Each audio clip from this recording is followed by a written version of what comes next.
Earlier this summer, I was riding along a new bike lane under construction when I came across this poster. Help save our neighborhood. Big new bike path endangers schoolchildren, removes parking, and was imposed without neighborhood consultation. It advertised a meeting to take action and organize resistance at a local church, so I went to see what they had to say. Who's angry? Who's upset? So anyone who supports the bike path, what you're really saying to yourself and to the community that you live in, that you don't really care about your community. It is a concerted effort to reduce people's mobility. This is Tbun Street in NDG, a neighborhood of Montreal that leans more Anglophone, so we have their English commentary for this video. The road used to have 2 parking and 2 driving lanes. It actually got okay bike volumes, but without dedicated space you had conflicts. And scenes like this where kids weave in and out of parked cars to let drivers go by. The new configuration has 2 bike lanes, 1 driving lane in one direction, and 1 parking lane, which turns into a drop-off lane near schools. The design is broadly similar to another recently installed bike corridor that we ride a lot and is extremely well used. The most straightforward complaints were about parking and driving. Turning the street one way makes some car trips more circuitous. Now, 14 intersections, 6 stop signs, 8 stop signs if you go this way. And the street lost just over half of its parking, some because of the bike lane and some from the city's new standards for intersections. The city did a study and found that the parking was roughly half used before, which you can confirm in Street View. Believe it or not, I actually had some sympathy for their complaints. Some trips by car will be more complicated and parking will be a little harder. That doesn't give them a veto over the project, but you can see how it would be annoying. Imagine losing your closest bike share station or bike lane, or a bus route that you use frequently got rerouted to be further away. People also worried that the bike lane would harm schools and children, although it wasn't clear exactly how. I'm extremely concerned about morning drop-off and afternoon pickup. The schools get a drop-off lane, and this school for kids with disabilities also has a separate area for buses. There seemed to be an assumption that cyclists are dangerous and will run over children, but it was surprising how nobody talked about the enormous potential for kids themselves to bike to school. Many people said that bike lanes are a human rights violation against seniors because many of them can't bike. Argued for stating that this plan is ageist. And This bike path is ageist and ableist. But exactly 0 children can drive. Is it discrimination to deny them bike lanes in an area with 10 or so schools nearby?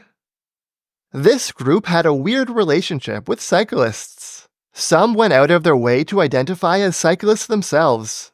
So I'm a biker, okay? I love bike paths. I love biking. This one is wrong. But nearly everyone was a driver. How many people here drive a car? Holy smoke! That's a lot of people.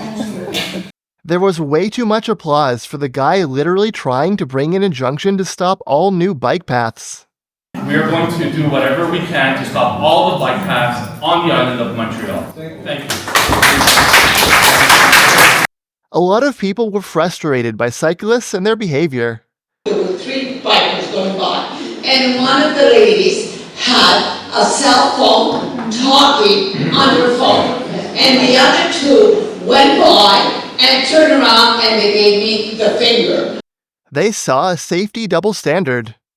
Well, if we have to, as drivers, have to stop and follow the rules because of safety, then we have to have police on the roads, on the bike paths, watching for them and if they go, then they get a ticket as well. But there's a good reason we treat multi-ton motor vehicles with hundreds of horsepower and multiple blind spots more strictly than 30-pound bikes driven by pedal power. It's the same reason you need extra licensing to fly a plane. Planes are much more dangerous. Someone actually mentioned the Netherlands. Places like Holland actually do all these things. You have to pay for a license. There are police, there's ticketing. This is wrong. You don't need a license to bike there, contrary to an April Fool's joke floating around online. Cyclists can be ticketed in the Netherlands, but that happens here too. Not all cities do this, but Montreal gave out almost 9,000 tickets to cyclists last year. Montreal cyclists know about the spring and fall ticketing blitzes, and we know that even helmets on electric bixies are actually enforced. Many cyclists do still break the rules, but the same applies to drivers. It's just that the way drivers break the rules are so normalized that they're barely even seen as breaking the rules. Think of how speed cameras are seen as controversial cash grabs, and are even banned in some places. As it stands, state law prohibits the use of speed cameras or red light cameras anywhere in Wisconsin. None of this is to excuse bad cyclists, but the assumption was that replacing some cars with bikes would make the street more dangerous, and I just don't think that's based in reality. Many were convinced that this bike lane would be bad for the environment by making people drive further. Instead of it being 0.7 kilometers, it's now going to be 2 kilometers. So the city wants to get rid of CO2. They've now added more CO2 because it's more gas. Is the best strategy to reduce carbon emissions really to make it as easy as possible to drive? Other people worried about their property values decreasing. The studies I've seen don't support that, but I don't think that matters. The job of the city is to provide necessary services and infrastructure. Imagine if being able to park on the sidewalk increased your property value. Sorry, but we need sidewalks. Maybe the most central complaint people had was that there just wasn't enough consultation. It feels they were not consulted. I'm gonna be honest, this felt kind of empty. That's procedure. What about substance? You want more consultation to change what exactly? I was actually a little surprised going into this meeting that they didn't have an alternate proposal. One or two people briefly mentioned other designs, like compressing both directions of bikes onto one lane, which I don't think is a possibility due to the curb extensions at intersections, or putting one direction of bike travel on another street. Well, are your neighbors there gonna fight that too? But 99% of the meeting was about problems, not solutions. I got the sense that they're much more united in what they're against than what they're for. I can imagine some of them supporting a different design on the same street, others supporting putting it on a different street, and even more who are just against bike lanes in general. This meeting exposed a fundamental tension in the battle over bike lanes between complaints that are local, direct, and immediate, like this will make my drive to the store longer, versus benefits that are often long-term, abstract, and diffuse. Some of the benefits of this bike lane are immediate. More kids can now bike to school. But a lot of the benefits come from this bike lane adding to a network that's growing and becoming increasingly useful to the broader neighborhood. I tend to think about projects like this in terms of the big picture. Would Montreal be a better place to live if more neighborhoods were bike-friendly? I think the answer is obviously yes. But that's not how the critics seem to think about it. They focused on immediate inconveniences.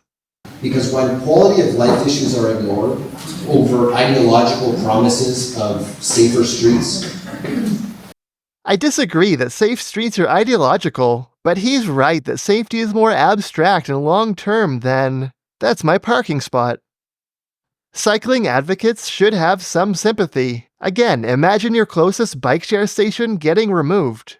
It might be for a good reason, but it's still annoying. But the hyper-local perspective of most critics of this bike lane felt very limited and lacking in big-picture curiosity. Do you actually want more kids to bike to school? How do we achieve that? Do other streets have this design? Yes. How do they handle schools and services? Some said bike lanes were ageist and ableist. All of them? Or just the ones that take away your parking? Is the entire country of the Netherlands ageist and ableist? I sure did see a lot of mobility scooters on their bike lanes.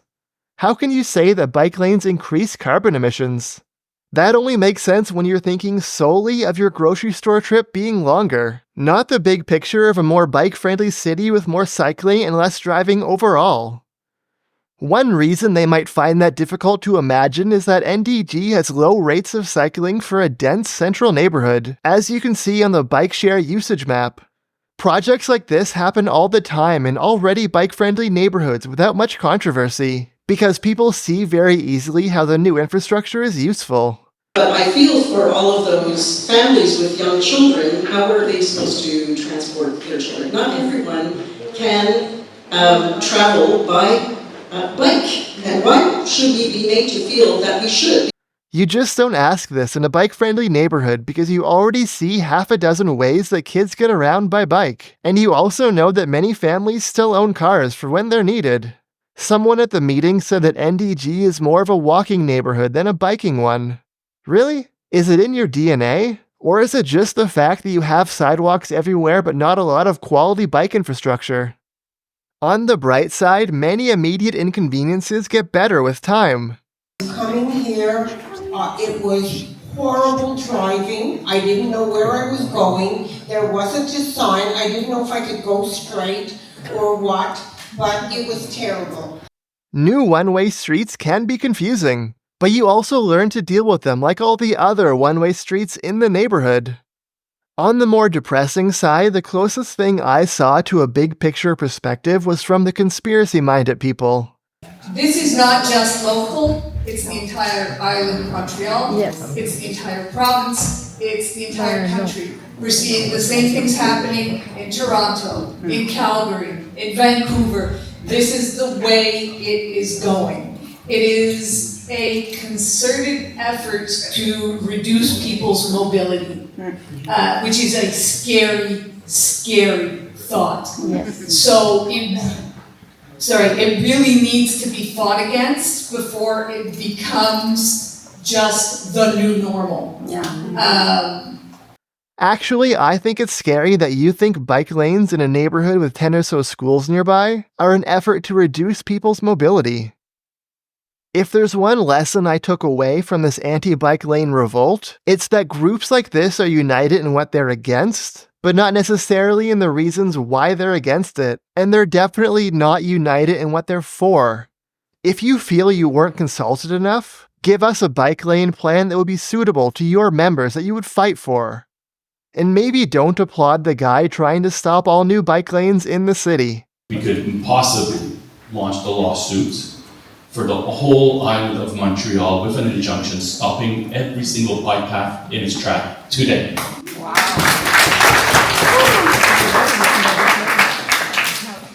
Unless, of course, you support him. After the meeting, I waited a month and then came back to get some footage of the completed bike lanes to use in this video. As you've been seeing, it's getting quite a bit of use, and notably from cyclists of all ages. That includes lots of older folks with gray hair who you see chatting with their friends. And of course, there were tons of kids and families, including some cargo bikes. Can anyone really honestly say, you know, these kids would be better off mixing in traffic so that we can have more parking? As for parking, I was actually surprised at how much was available. This was mid-morning on a weekday, so maybe it gets fuller at night, but there seemed to be plenty of space for delivery trucks, landscaping vehicles, and other work vehicles. Of course, many of the homes have driveways or underground parking, and there are side streets with even more parking. I also couldn't help but notice this intersection between two schools where most vehicles blatantly run the stop sign. It also happens to be right beside the church where they held their meeting. Well, if we have to, as drivers, have to stop. Dangerous driving and breaking the rules while in a car is just so normalized that people barely even notice it. But people actually thought that Tbun is more dangerous now with more bikes and less traffic. It feels that Tbun is a dangerous street.